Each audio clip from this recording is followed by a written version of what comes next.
Hello there and welcome back to our channel. In this video, we will know how to activate Conda environment in VS Code. 1. Install the Python extension. Ensure the Python extension is installed in VS Code. You can find and install it from the extensions view. 2. Open the command palette. Press Ctrl plus Shift plus P or Command plus Shift plus P on Mac to open the command palette. 3. Select Interpreter. Type Python. Select Interpreter in the command palette and select it. This will display a list of available Python interpreters. 4. Choose Conda environment.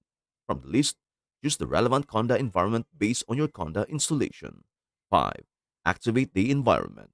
Once selected, the Conda environment will be activated for your VS Code session. You will see the environment name displayed in the bottom left corner of the VS Code window. That's it.